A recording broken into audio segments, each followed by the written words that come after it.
Capítulo 2. Las bienaventuranzas. Y viendo la muchedumbre, subió a un monte, y sentándose, se acercaron a él sus discípulos. Y abriendo su boca, les enseñaba, diciendo: Bienaventurados los pobres en espíritu, porque de ellos es el reino de los cielos. Bienaventurados los que lloran, porque ellos serán consolados. Bienaventurados los mansos, porque ellos heredarán la tierra. Bienaventurados los que tienen hambre y sed de justicia, porque ellos serán saciados. Bienaventurados los misericordiosos, porque ellos alcanzarán misericordia. Bienaventurados los limpios de corazón, porque ellos verán a Dios. Bienaventurados los pacíficos, porque ellos serán llamados hijos de Dios. Bienaventurados los que padecen persecución por causa de la justicia, porque de ellos es el reino de los cielos. Bienaventurados seréis cuando os vituperaren y os persiguieren, y dijeren de vosotros todo mal por mi causa, mintiendo. Gozaos y alegraos, porque vuestra merced es grande en los cielos, que así persiguieron a los profetas que fueron antes que vosotros. Mateo v1:12. El sermón del monte comienza con las 8 bienaventuranzas. Esta es, sin duda, una de las secciones más conocidas de la Biblia. Aun aquellas personas cuyo conocimiento de las Escrituras se limita a media docena de los capítulos más familiares, conoce de memoria las bienaventuranzas. Casi nunca las comprenden, por desgracia, y generalmente las consideran como consejos hacia una perfección teórica sin aplicación alguna en la vida diaria. Tal hecho se debe a una carencia completa de la clave espiritual. Las bienaventuranzas constituyen un hermoso poema en prosa de 8 versos, formando un todo armonioso que es al mismo tiempo un resumen acabado de la enseñanza cristiana. Se considera más una sinopsis espiritual que literaria, que recoge el espíritu de la enseñanza mejor que la letra. Resúmenes de esta índole son característicos del antiguo sistema oriental de tratar una cuestión religiosa o filosófica. No recuerda los 8 caminos del budismo, los 10 mandamientos de Moisés y otros compendios semejantes. Jesús se dedicó exclusivamente a enseñar principios generales, los cuales tenían siempre que ver con estados mentales, porque él sabía que cuando se piensa con rectitud la conducta resulta a sí mismo recta, y, por el contrario, cuando el pensamiento toma una dirección torcida, nada puede salir bien. A diferencia de otros grandes guías religiosos, Jesús no nos da instrucciones detalladas acerca de lo que debemos o no debemos hacer, no nos manda comer o beber ciertas cosas ni abstenemos de ellas. No nos ordena cumplir tales o cuales observancias rituales en determinados tiempos o estaciones. En realidad, todo su mensaje es antirritualista y antiformalista. Por eso fue intransigente en todo momento con el clero judío y su teoría de la salvación mediante las ceremonias verificadas en el templo. Es llegada la hora en que ni en este monte ni en Jerusalén adoraréis al Padre. Pero ya llega la hora y ahora es cuando los verdaderos adoradores adorarán al Padre en espíritu y en verdad, pues tales son los adoradores que el Padre busca. Dios es espíritu y los que le adoran han de adorarle en espíritu y en verdad. Los fariseos, con su terrible y detallado código de requisitos externos, fueron los únicos contra quienes Jesús mostró una completa intolerancia. Un fariseo escrupuloso de aquel tiempo, la mayoría de ellos eran extremadamente estrictos, tenía que dar cumplimiento cada día a un sinnúmero de detalles exteriores para alcanzar conciencia de que había satisfecho las exigencias de su Dios. Un rabí contemporáneo ha calculado el número de tales requisitos en unos 600. Y como es obvio que ningún ser humano podría llenar cumplidamente una responsabilidad semejante, la consecuencia natural sería que la víctima, sabiéndose siempre muy lejos del exacto cumplimiento de su deber, viviera perennemente bajo un crónico sentimiento de pecado. Ahora bien, creerse pecador equivale prácticamente a ser pecador con todas las consecuencias que se derivan de tal condición. La ética de Jesús contrasta con todo esto. Su objeto es precisamente liberar al corazón de poner su confianza en cosas externas, sea para lograr recompensas temporales o para alcanzar la salvación espiritual. Él quiere llevarnos a una actitud mental completamente nueva, y esto es lo que las bienaventuranzas nos muestran gráficamente. Bienaventurados los pobres en espíritu, porque de ellos es el reino de los cielos. Aquí, desde el principio, hemos de tener en cuenta un hecho de gran importancia práctica en el estudio de la Biblia, y es que está escrita en su lenguaje característico, es decir, con abundancia de giros y expresiones, y algunas veces palabras, que se emplean en un sentido muy diferente al que se les da actualmente en la vida diaria. A esto tenemos que agregar el hecho de que el significado de muchos términos ha variado desde que se tradujeron. En realidad, la Biblia es un texto de metafísica, un manual para el desarrollo del alma, y todas las cuestiones que en ella se tratan son consideradas sobre esa base. Nunca será demasiado el énfasis que se dé a ese punto. Tal es la razón por la cual en la Biblia cada asunto se toma en su apreciación más amplia. Todas las cosas se consideran allí en su relación con el alma humana, y muchas expresiones comunes se usan en un sentido mucho más profundo que el que suele dárseles corrientemente.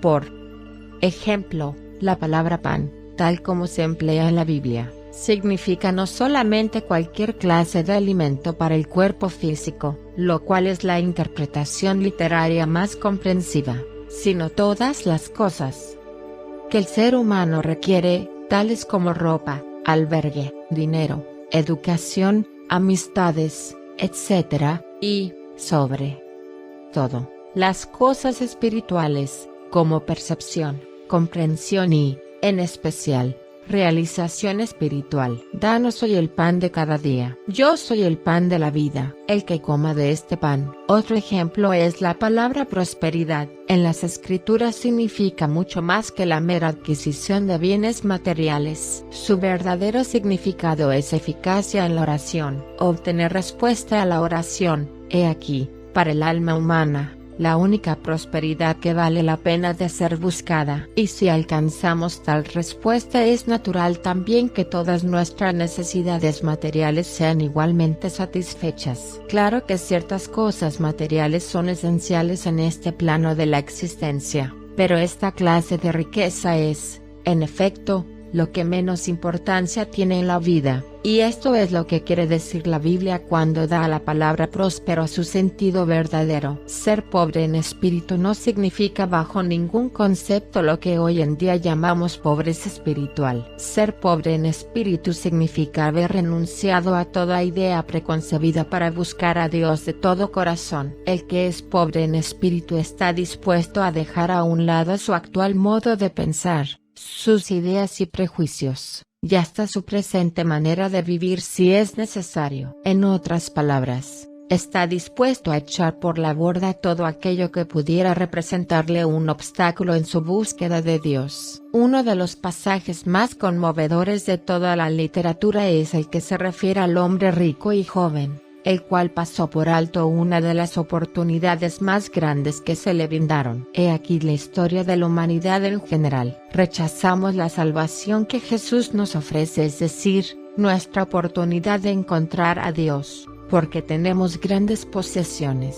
Esto no significa que seamos muy ricos en lo que a dinero se refiere. Los ricos son realmente una minoría. Nuestras grandes posesiones suelen ser de otra clase: opiniones preconcebidas, confianza en nuestro propio juicio y en las ideas con que estamos familiarizados, orgullo espiritual como producto de méritos académicos, predisposición sentimental o material hacia determinadas instituciones y organizaciones, hábitos de vida que nos duele abandonar, preocupación por el respeto de los demás, o quizá temor al ridículo, o un inusitado interés en los honores y distinciones del mundo. Y todas estas posesiones nos mantienen encadenados a la roca del suplicio que es nuestro exilio de Dios. El hombre rico y joven es una de las figuras más trágicas de todos los tiempos, no porque fuera rico, ya que la riqueza no es de por sí ni buena ni mala, sino porque su corazón estaba esclavizado por aquel amor al dinero al cual se refiere San Pablo cuando lo relaciona con la raíz del mal o de la perversión. Aun cuando hubiera sido multimillonario en plata y en oro, si no hubiese puesto su corazón en sus riquezas, habría podido entrar en el reino de los cielos tan fácilmente como el mendigo más pobre. Empero su confianza estaba en sus posesiones, y esto le cerró la puerta. ¿Por qué el clero de Jerusalén no recibió con regocijo el mensaje de Cristo? Porque tenían grandes posesiones de erudición rabínica, de honor e importancia públicos, de cargos autorizados por ser ellos los maestros oficiales de la religión. Estas posesiones habrían tenido que ser sacrificadas para recibir la enseñanza espiritual de Jesús. La gente humilde e ignorante que oía complacida al maestro era feliz, a pesar de no tener tales posesiones que les pudiesen tentar abandonar la verdad. Porque en los tiempos modernos, cuando el mismo sencillo mensaje de Cristo anunciando la inmanencia y acercamiento de Dios, así como la luz interior que arde perennemente en el alma humana, apareció de nuevo en el mundo, fueron otra vez los sencillos e indoctos quienes lo recibieron de buena gana. ¿Por qué no fueron los obispos, los decanos, los ministros o los presbíteros quienes lo dieron al mundo? ¿Por qué no fue Oxford, o Cambridge, o Harvard, o Heidelberg el gran centro de difusión de el más importante de todos los conocimientos? La respuesta vuelve a ser, porque tenían grandes posesiones de orgullo intelectual y espiritual, grandes posesiones de egoísmo y presunción, grandes posesiones de honores académicos y de prestigio social. Los pobres en el espíritu no sufren ninguno de estos impedimentos, bien porque no los han tenido nunca, o bien porque se han elevado hacia un plano superior, gracias al influjo de la comprensión espiritual. Se han liberado del amor al dinero y a los bienes terrenales, del temor al qué dirán y a la desaprobación de familiares o amigos. Ya ninguna autoridad humana, por elevada que sea, los intimida. Han abandonado toda necia confianza en la infalibilidad de sus propias opiniones. Por fin han comprendido que sus creencias más queridas pueden haber estado equivocadas, y que acaso su modo de ver las cosas y sus ideas sobre ellas podrían ser falsas y requieren de modificación. Están listos para emprender otra vez la ruta de la vida, y comenzar de nuevo a aprender su significación. Bienaventurados los que lloran, porque ellos serán consolados. La desgracia y la aflicción no son, en sí, buenas, siendo la voluntad de Dios que cada criatura conozca la alegría y alcance una vida de gozoso éxito. He venido para que tengan vida, y para que la tengan en abundancia. Sin embargo, el dolor y el sufrimiento son a menudo extremadamente útiles, porque mucha gente no se tomará la molestia de buscar la verdad hasta que la adversidad o el fracaso los fuerce a hacerlo. Entonces el dolor se convierte en algo relativamente bueno. Tarde o temprano, cada ser humano tendrá que descubrir la verdad que es en Dios, y verificar por sí misma su propio contacto con Él. Tendrá que alcanzar aquella comprensión de la verdad que le liberará para siempre de las limitaciones de nuestro mundo tridimensional y sus concomitantes, el pecado, la enfermedad y la muerte. Pero la mayoría no emprenderán la búsqueda de Dios de todo corazón a menos que los obligue a ello algún tipo de contrariedad. Lo cierto es que no es necesario que el hombre sufra desgracias, porque si antes buscase a Dios las desgracias nunca vendrían. Siempre es posible elegir entre aprender por medio del desarrollo espiritual o mediante las dolorosas experiencias, y si alguien escoge este último procedimiento, nadie sino él tiene la culpa. Por regla general, solo después de que se ha perdido la salud, y todos los recursos ordinarios de la medicina han fallado en proporcionarnos alivio, es cuando nos decidimos seriamente a buscar esa comprensión espiritual del cuerpo como encarnación verdadera de la vida divina, única cosa que nos ofrece la garantía de superar la enfermedad y finalmente la muerte. Pero si, conocedores de nuestra verdadera naturaleza,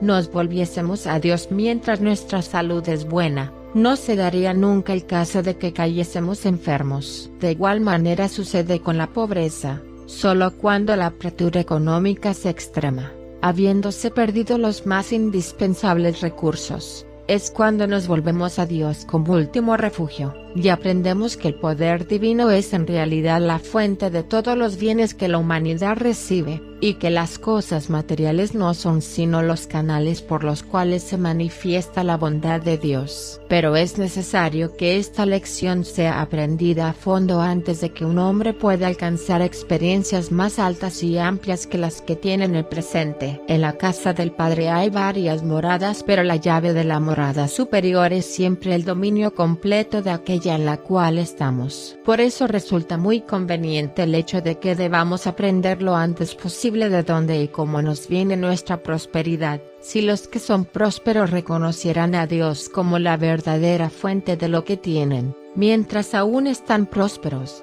y oraran regularmente por mayor comprensión espiritual acerca de este punto, jamás tendrían que lamentar pobreza o estrechez económica de ninguna clase. Al mismo tiempo, hemos de tener presente que debemos emplear bien nuestros recursos actuales, no acumulando riquezas por egoísmo, sino más bien reconociendo que es a Dios a quien todo pertenece en el mundo, y que nosotros no somos más que sus agentes o hombre de confianza. La posesión de dinero lleva consigo una responsabilidad ineludible. Precisa que sea administrado con prudencia o, de lo contrario, habrá que atenerse a las consecuencias. Este principio general es aplicable a todos nuestros problemas, no solamente a las dificultades físicas o financieras, sino también a todos los otros males a que está sujeto el género humano. Ningún motivo de pesar problemas de familia, altercados e incomprensiones, pecados y remordimientos, etc., nos quitará nunca la paz si buscamos en primer lugar el reino de los cielos y la recta comprensión. En cambio, si no lo hacemos así, todo aquello nos vendrá, aunque el sufrimiento nos reconfortará, a pesar de su apariencia ingrata. En la Biblia confort significa presencia de Dios, la cual es el final de toda lamentación. Las iglesias ortodoxas nos han presentado con demasiada frecuencia un Cristo crucificado muriendo en la cruz, pero el que nos da la Biblia es un Cristo que se alza triunfante. Bienaventurados los mansos, porque ellos heredarán la tierra por heredad. A primera vista esta bienaventuranza parece tener muy poco sentido, y los hechos ordinarios de la vida parecen contradecir el que tiene. Ningún hombre cuerdo, observando el mundo que le rodea y estudiando la historia, podría sinceramente aceptar este dicho al pie de la letra, y la mayoría de los cristianos lo han pasado por alto en la práctica, sintiendo con pena que las cosas deberían ser así sin duda, pero que de hecho no lo son ciertamente. Pero esta actitud no conduce a nada. Tarde o temprano el alma llega a un punto en que tiene que descartar de una vez para siempre todas las evasiones y subterfugios, y enfrentarse honradamente a las realidades de la vida, cueste lo que cueste. Es necesario admitir que o Jesús pensaba lo que decía, o que no lo pensaba, que sabía de qué hablaba, o no lo sabía. De lo contrario, si esto no se toma en serio,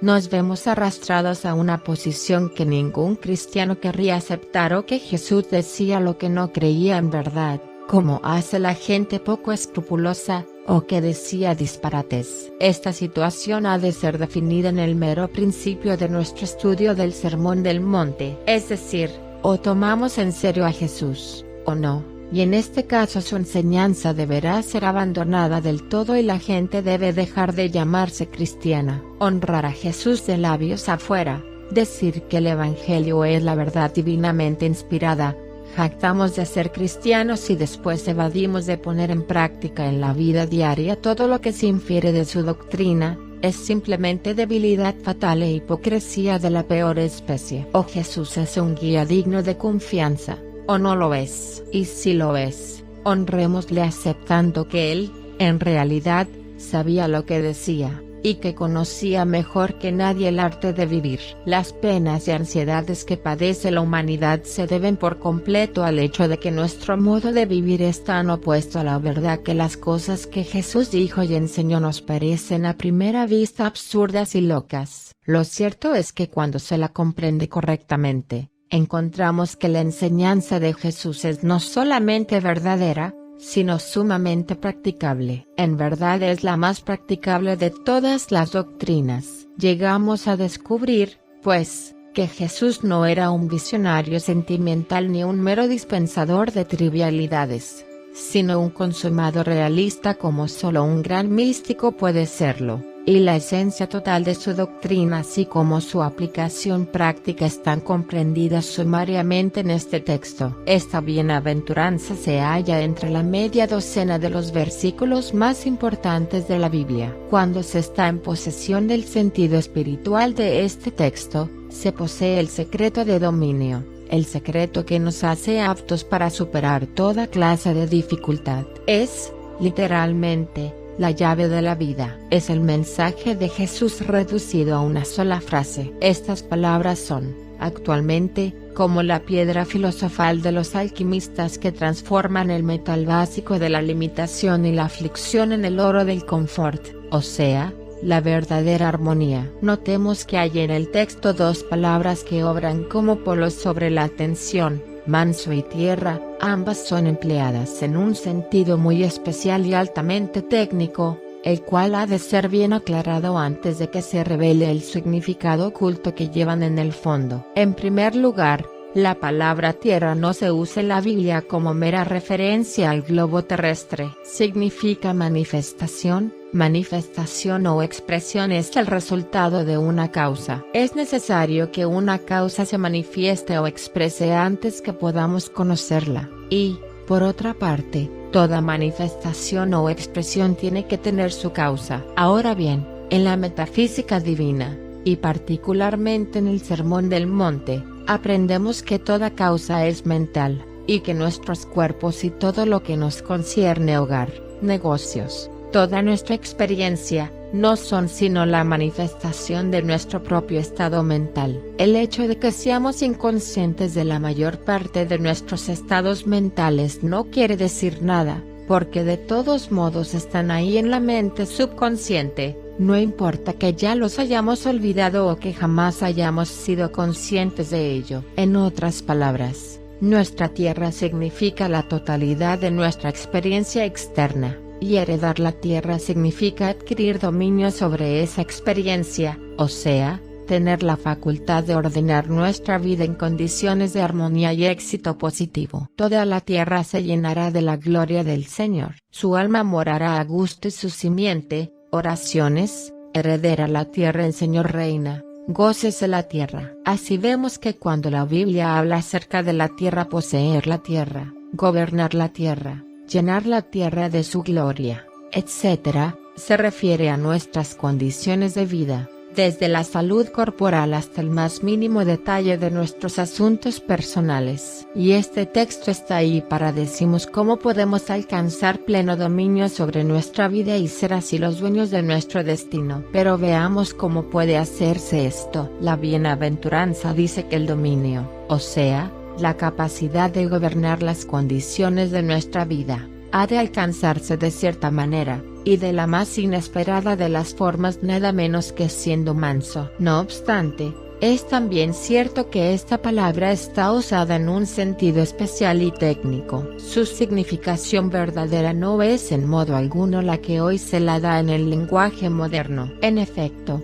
actualmente hay pocas cualidades de la naturaleza humana más desagradables que aquella expresada por la palabra mansedumbre. Para el lector moderno el adjetivo sugiere generalmente la idea de una persona débil, falta de valor y de respeto hacia sí misma, y probablemente hipócrita y ruin al mismo tiempo. No ocurría lo mismo en tiempos de Dickens. El lector moderno, con estas connotaciones de la palabra en mente, se siente inclinado a menospreciar el concepto general del Sermón del Monte, porque ya al principio se le dice que solo siendo manso obtendrá la facultad de dominio, y tal doctrina le resulta inaceptable. Pero la palabra mansedumbre, en sentido bíblico, quiere dar a entender una actitud mental que ninguna otra palabra en particular describe con exactitud.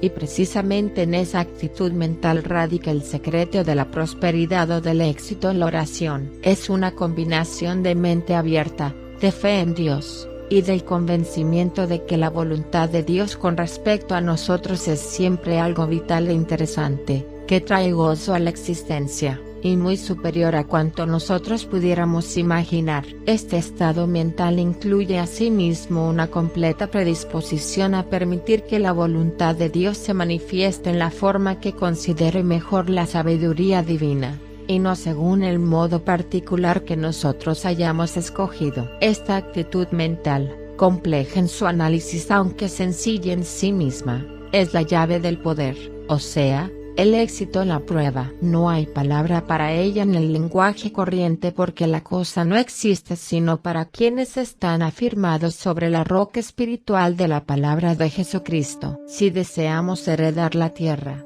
debemos absolutamente adquirir mansedumbre. Moisés, que tuvo un éxito tan extraordinario en la oración, se destacaba notablemente por esta cualidad. Sobrepasó la creencia establecida sobre la vejez, mostrando la potencia física de un joven en plenitud de vida, cuando, de acuerdo con el calendario, contaba 120 años de edad, y por fin trascendió completamente su ser físico, o se desmaterializó, sin morir.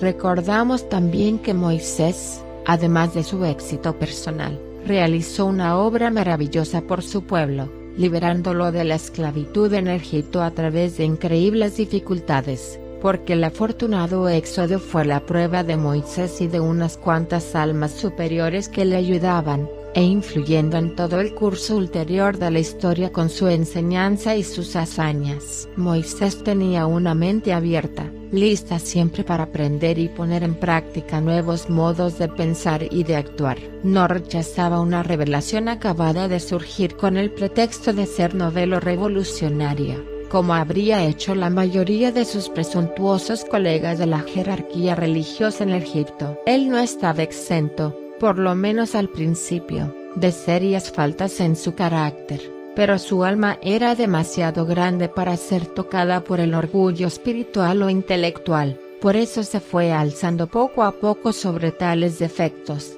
a medida que el nuevo conocimiento de la verdad actuaba en lo íntimo de su ser. Moisés comprendía cabalmente que acomodarse de una manera estricta a la voluntad de Dios, lejos de acarrear la pérdida de ningún bien, solo podía significar una vida más alta, mejor y más espléndida. En consecuencia, no consideró como un sacrificio la aceptación de esa voluntad, por el contrario, la estimó como la más elevada forma de glorificación personal, en el verdadero y maravilloso sentido de esta palabra. La glorificación personal del egoísta es la vanidad vil que, al fin, conduce a la humillación. La verdadera glorificación personal, la que es realmente gloriosa, es la glorificación de Dios. El Padre en mí, Él hace el trabajo, yo en ti y tú en mí. Moisés comprendió a la perfección el poder de la palabra hablada para hacer surgir el bien, lo cual es fe científica. Fue uno de los hombres más mansos que jamás hayan vivido, y nadie, con excepción de nuestro Señor, ha recibido la tierra por heredad hasta tal punto. Un delicioso proverbio oriental afirma que la mansedumbre obliga a Dios mismo. Bienaventurados los que tienen hambre y sed de justicia, porque ellos serán saciados.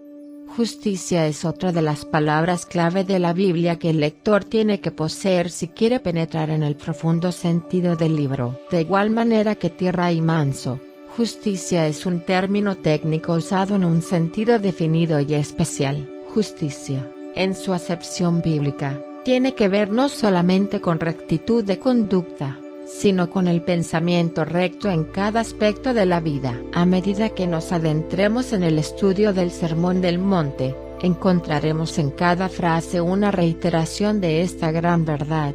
Las cosas exteriores no son sino la expresión, expresar, presionar hacia afuera, o manifestación gráfica de nuestros pensamientos y creencias internas. Encontraremos también que tenemos el dominio o poder de guiar a voluntad el curso de nuestros pensamientos, por lo cual, indirectamente, somos nosotros quienes hacemos nuestras vidas conforme a la índole de nuestro pensar. Jesús nos repetirá constantemente en estas pláticas que nosotros no podemos ejercer acción directa alguna sobre las cosas exteriores, porque estas no son más que las consecuencias o, por decirlo así, las imágenes de lo que ocurre en el lugar secreto. Si nos fuera posible cambiar directamente lo exterior sin alterar nuestro modo de pensar, ello significaría que podríamos pensar en una cosa y producir otra, lo cual sería contrario a la ley del universo. En efecto, es esta noción, errónea, la que constituye precisamente la base falsa de todas las desgracias humanas: enfermedades, pecado, contiendas, pobreza, y hasta la misma muerte. Sin embargo, la gran ley del universo es ni más ni menos esta: lo que llevamos en nuestra mente es la causa determinante de nuestra experiencia. Tal como es lo de dentro, así es lo de afuera. No podemos pensar una cosa y producir otra. Si queremos tener control sobre las circunstancias que nos rodean para hacerlas armoniosas y felices, primero tenemos que convertir en armoniosos y felices nuestros pensamientos, y entonces lo exterior seguirá el mismo camino. Si deseamos salud, pensemos antes que nada en salud, y, recordémoslo, esto no quiere decir solamente pensar en un cuerpo sano, aunque ello es importante, sino que tal estado mental incluye pensamientos de paz, de gozo y de buena voluntad para con todos, porque, como veremos más adelante en el sermón, las emociones negativas son una de las principales causas de la enfermedad. Si queremos elevar nuestra estatura espiritual y crecer en el conocimiento de Dios, debemos imprimirles un ritmo espiritual a nuestros pensamientos, y concentrar nuestra atención, que es la vida misma, en Dios más bien que en nuestras limitaciones. Si queremos prosperar materialmente, hemos de tener pensamientos de prosperidad, y hacer un hábito de este pensar, porque lo que mantiene a la mayoría de la gente en la pobreza es la costumbre de pensar en términos de pobreza. Si queremos vernos rodeados de amable compañerismo y tener el afecto de los demás, es preciso que nuestros pensamientos se reflejen el amor y la buena voluntad. Todas las cosas trabajan juntas para el bien de aquellos que aman el bien. Cuando un hombre despierta el conocimiento de estas grandes verdades,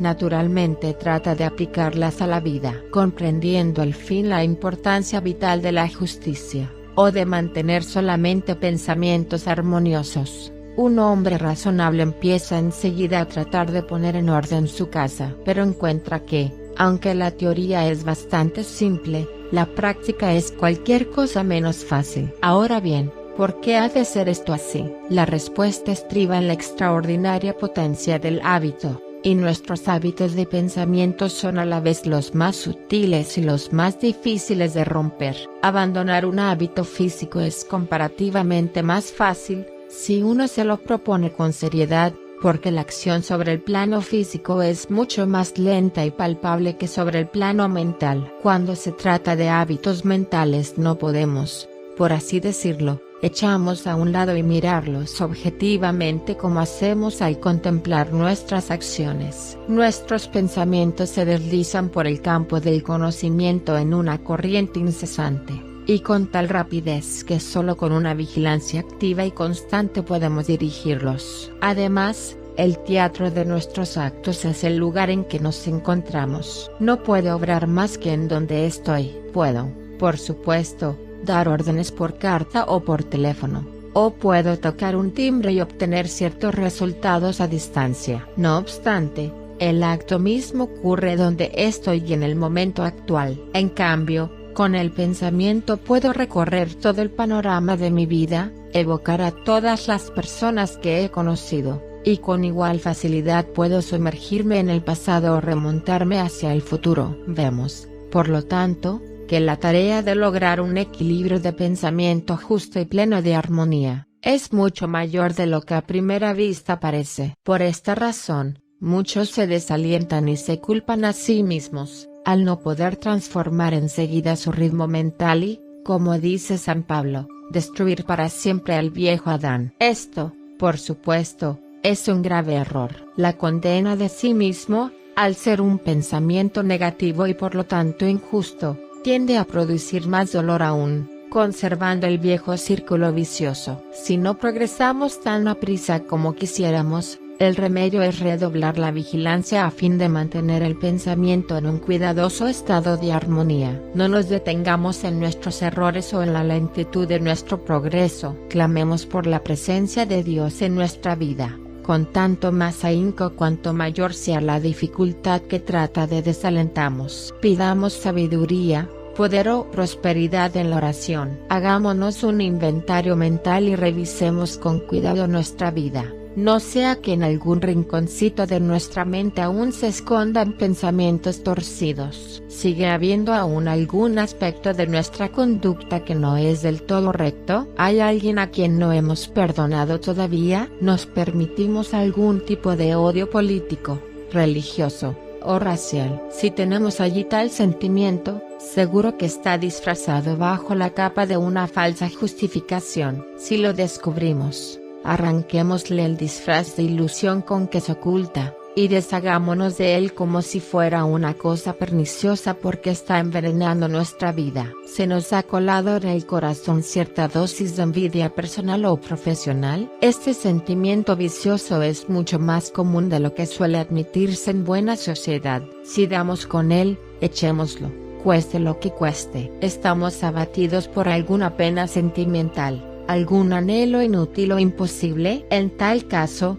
reflexionemos. Como almas inmortales e hijos de Dios, poseyendo el dominio espiritual, ninguna cosa buena está fuera de nuestro alcance, aquí y ahora. No malgastemos tiempo lamentando el pasado, sino saquemos del presente y del futuro la realización espléndida de los deseos de nuestro corazón. ¿Nos agobia el remordimiento por faltas pasadas? Pues tengamos presente que a diferencia del arrepentimiento, no es más que una forma de orgullo espiritual. Gozarse en él, como hacen algunos, es traicionar al amor y a la misericordia de Dios, quien dice: contemplad ahora el día de la salvación. Contempla cómo hago cosas nuevas. En esta bienaventuranza, Jesús nos aconseja que no nos desanimemos si no obtenemos enseguida la victoria, si nuestro progreso parece lento. Por otra parte, si no hacemos ningún progreso, ello se debe con toda seguridad a que no estamos orando bien,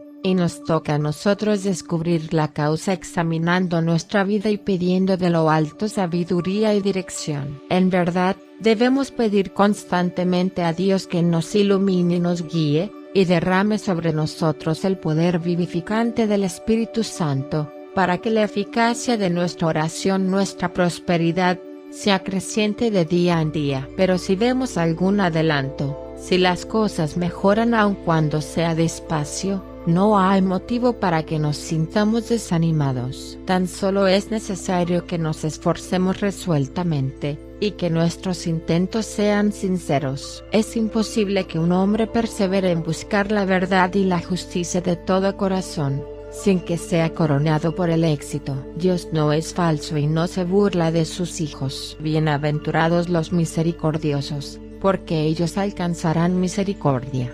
He aquí un resumen conciso de la ley de la vida, que Jesús desarrolla más adelante en el sermón, Mateo 7,15. Esta bienaventuranza no requiere mucho comentario, porque las palabras empleadas comportan el sentido habitual que hoy se les da en la vida diaria, y la frase es tan clara y obvia en su significado como la ley expresada es sencilla e inflexible en su acción. El punto que necesita tener en cuenta un científico cristiano que quiere aplicar científicamente su religión es que, como siempre, la aplicación vital del principio formulado en esta bienaventuranza ha de hacerse en el campo del pensamiento. Lo que en esencia importa es que seamos mentalmente misericordiosos. Las buenas acciones, si van acompañadas de pensamientos no bondadosos, son pura hipocresía, dictadas por el temor, o el deseo de vanagloria, o algún motivo semejante. Son falsificaciones que no dan provecho al dador ni al que las recibe. Por otra parte,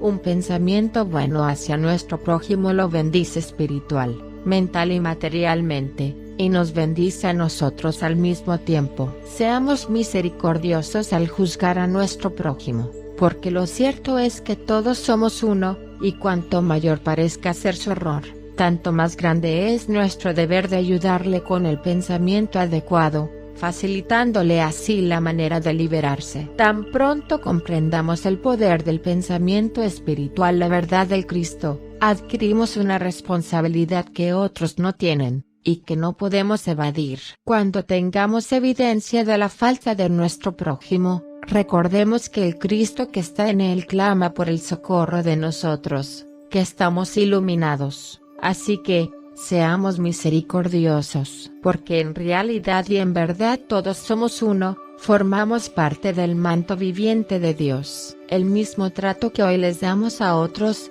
tarde o temprano lo recibiremos. Igualmente recibiremos la misma misericordia, en el momento en que la necesitemos, de aquellos que están más adelantados en el camino que nosotros. Por encima de todo hay una verdad, y es que, liberando a otros del peso de nuestra condena, hacemos posible la absolvemos a nosotros. Bienaventurados los limpios corazón, porque ellos verán a Dios.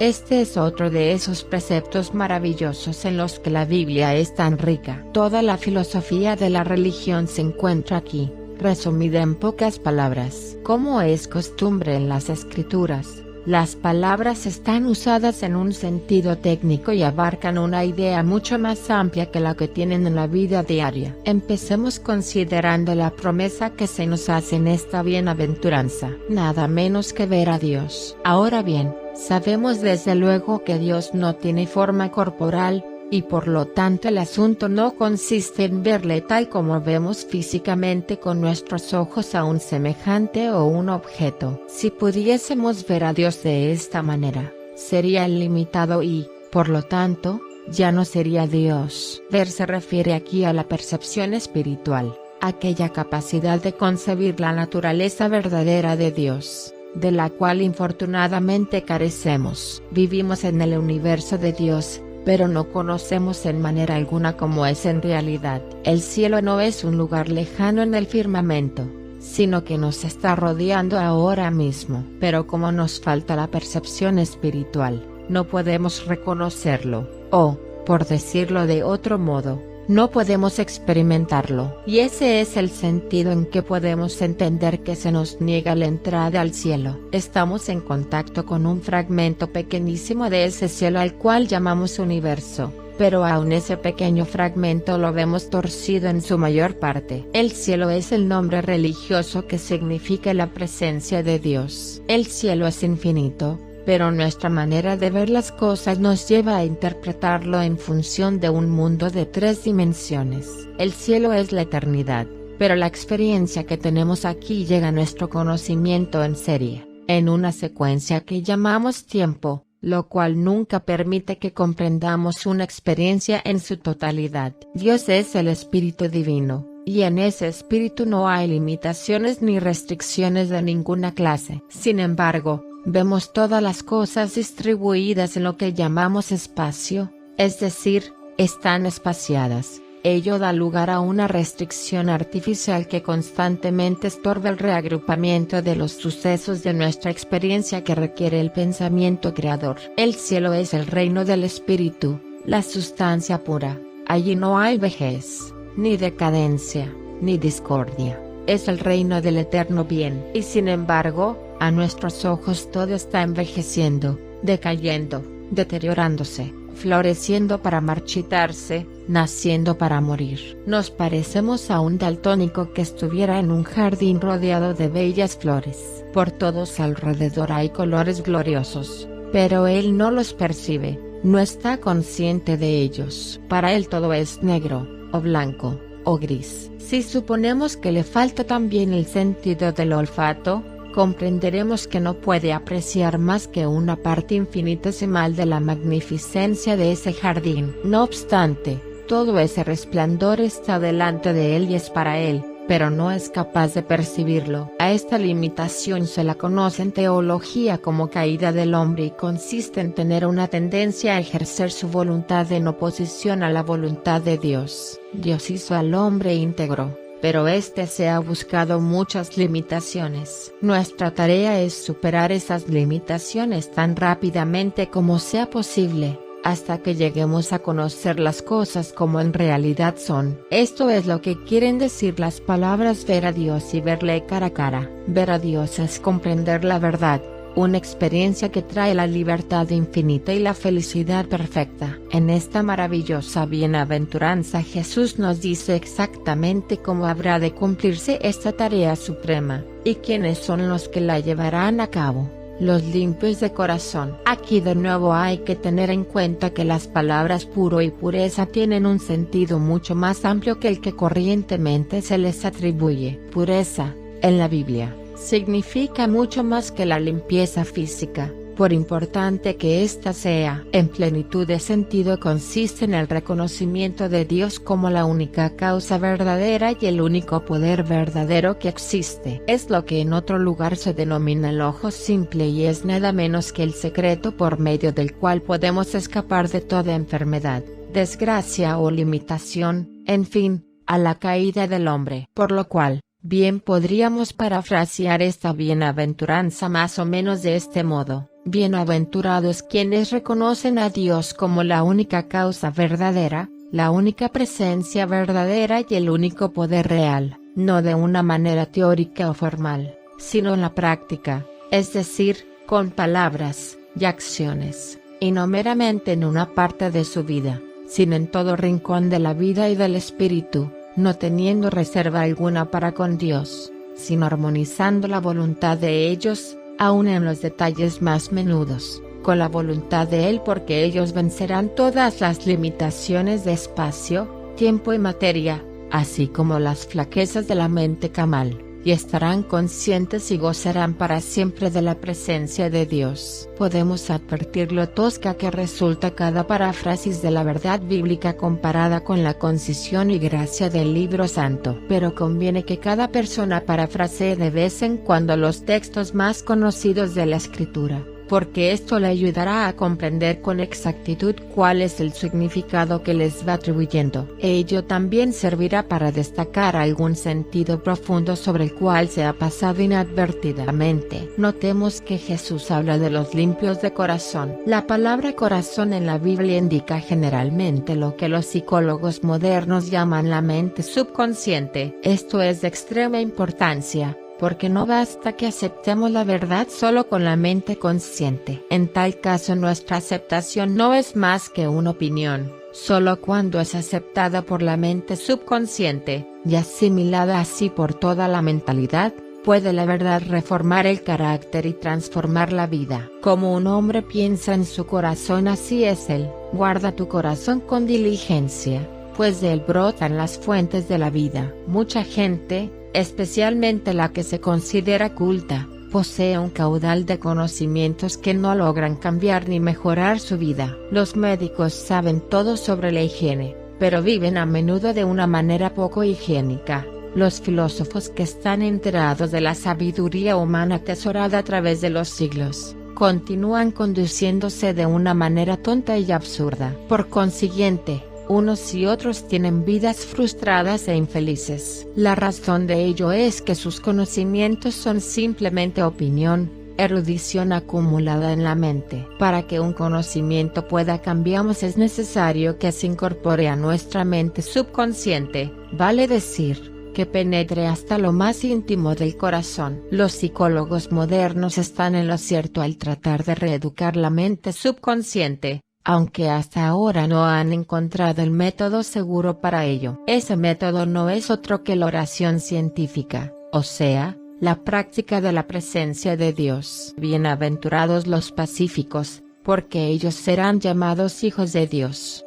Recibimos aquí una lección práctica de incalculable valor sobre el arte de la oración y la oración. Recordémoslo, es el único modo de renovar nuestra comunión con Dios. A primera vista, esta bienaventuranza puede pasar por una generalización religiosa de carácter meramente convencional, y hasta por una de esas trivialidades sentenciosas que usan los que quieren impresionar a sus oyentes no teniendo nada original que decir. A decir verdad, la oración es la única acción completa en el sentido más exacto de la palabra, porque es la única cosa capaz de cambiar el carácter. Un cambio en el carácter o en el espíritu es un verdadero cambio. Cuando se verifica un cambio de esa clase, el sujeto se toma diferente, y durante el resto de su vida se conduce de manera diferente. En otras palabras, ya no es la misma persona de antes. El grado de diferencia puede ser casi imperceptible cada vez que se ora. Sin embargo, aunque pequeño, tiene lugar, porque es imposible orar sin que nos hagamos diferentes en algún grado si pudiésemos tomar conciencia plenamente de la presencia de Dios. Un cambio radical y dramático se obraría en nuestro carácter en un abrir y cerrar de ojos, transformando nuestro modo de pensar, nuestros hábitos, nuestra vida entera. La historia registra numerosos ejemplos de esta clase, tanto en Oriente como en Occidente. Las llamadas conversiones son hechos auténticos que la ejemplifican con claridad. Tan radical es el cambio que resulta de la oración que Jesús lo llama a nacer de nuevo. En efecto, puesto que la persona se convierte en otro ser, es lo mismo que si naciera de nuevo. La palabra oración incluye toda forma de comunión con Dios, así como todo esfuerzo encaminado a ese fin, ya sea vocal o puramente mental. La oración puede ser también afirmación o invocación, siendo cada una de ellas buena en su propio lugar. Puede ser asimismo meditación, y la más elevada de todas las formas de oración, que es la contemplación. Si no estamos acostumbrados a orar, todo lo que podemos hacer es expresar nuestra personalidad tal como es en cualquier circunstancia de la vida en que nos encontremos. A tal punto es cierto esto, que la mayoría de los que nos conocen podrían decir de antemano cómo reaccionaríamos en presencia de cualquier dificultad o crisis, pero la oración, al cambiar nuestro carácter, hace posible una reacción nueva. Cuando la oración es eficaz, la presencia de Dios se realiza en nosotros, que es el secreto de nuestra curación y la curación de otros también. Asimismo obtenemos aquella inspiración que es la vida del alma y la causa de nuestro desarrollo espiritual. Pero para que esta presencia de Dios sea un hecho en nosotros, y nuestras oraciones sean eficaces, es preciso que alcancemos cierto grado de verdadera paz mental. Esta paz interior ha sido llamada por los místicos serenidad, y ellos no se cansan jamás de repetirnos que la serenidad es el gran vehículo de la presencia de Dios, el mar suave como un espejo que rodea el gran trono blanco. Esto no quiere decir que sin la serenidad no se puedan vencer por medio de la oración aún las mayores dificultades, porque por supuesto se puede. En efecto, cuanto mayores son nuestros problemas, menor es la serenidad de que podemos disponer, y la serenidad misma solo se obtiene por la oración y por la acción de perdonar a los demás y a uno mismo. Pero hemos de tener la serenidad para avanzar en el reino del Espíritu, aquella tranquilidad del alma a la cual se refiere Jesús con la palabra paz. Una paz que supera el entendimiento humano. Los pacíficos de que se habla en esta bienaventuranza son aquellos que realizan esta paz verdadera o serenidad en sus propias almas, porque son ellos los que superan las dificultades y limitaciones y llegan a ser no solo potencialmente sino, verdaderamente, los hijos de Dios. Esta condición de espíritu es el objetivo principal de todas las instrucciones que Jesús nos da en el Sermón del Monte, y en otras partes: la paz os dejo, mi paz os doy. No se turbe vuestro corazón ni se intimide. Cuando hay temor, o resentimiento, o alguna inquietud en nuestro corazón, esto es, mientras nos falta la serenidad o la paz, no nos es posible lograr mucho. Para conseguir la concentración del espíritu se precisa tener cierto grado de serenidad. Por supuesto que ser pacífico en el sentido corriente, como el que se dedica a poner fin a las querellas de otros, es sin duda cosa excelente, pero, como bien sabe todo aquel que esté dotado de sentido práctico, es un papel bastante difícil de interpretar. Cuando uno interfiere en contiendas ajenas, generalmente las cosas empeoran en lugar de mejorar. Por regla general, es nuestra opinión personal la que nos sirve de guía, y es raro que una opinión personal no sea injusta. Si logramos que los adversarios examinen de nuevo las causas de la disputa desde otro punto de vista, nuestros esfuerzos no habrán sido inútiles. Pero, por otra parte, si solamente ponemos por obra un término medio en el cual consienten por motivos de propio interés o por compulsión, entonces la reconciliación no será más que superficial, no habiendo en este caso paz verdadera, porque ambos no se sienten así contentos e indulgentes. Una vez que comprendamos el poder de la oración, seremos capaces de sanar muchas disputas de manera definitiva, algunas veces sin pronunciar palabra alguna. Pensar silenciosamente en el amor y la sabiduría del Todopoderoso es suficiente para disipar imperceptiblemente los motivos que acarrean disputas. Entonces, la mejor solución para todos, cualquiera que sea, se efectuará gracias al poder silencioso de la palabra. Bienaventurados los que padecen persecución por causa de la justicia, porque de ellos es el reino de los cielos. Bienaventurados sois cuando os vituperaren y os persiguieren y dijeren de vosotros todo mal por mi causa, mintiendo. Gozaos y alegraos, porque vuestra merced es grande en los cielos, que así persiguieron a los profetas que hubo antes de vosotros. Como hemos visto, el carácter esencial de la enseñanza de Jesús es que la voluntad de Dios para nosotros es armonía, paz y gozo. Que tales cosas puedan convertirse en realidad para nosotros cultivando un modo de pensar justo y recto es una frase que nos sorprende. Jesús nos dice constantemente que es la voluntad de nuestro Padre damos su reino y que para merecer la justicia hemos de cultivar la serenidad, la paz interior. Él declara que los pacíficos que cumplen esto adquirirán orando prosperidad, heredarán la tierra, verán a Dios y su duelo se transformará en gozo. No obstante, aquí aprendemos que los que son perseguidos a causa de la justicia, son bienaventurados, porque de ese modo triunfarán, que el ser vituperado y denunciado es causa de gozo y felicidad, y que los profetas y los grandes iluminados también sufrieron estas cosas. Todo esto es sin duda asombroso, y a la vez perfectamente correcto. Solo que comprendamos una cosa, que el origen de toda esta persecución no es otra cosa que nosotros mismos. No hay un persecutor exterior a nosotros mismos. Siempre que encontremos difícil lo justo o el pensar con rectitud,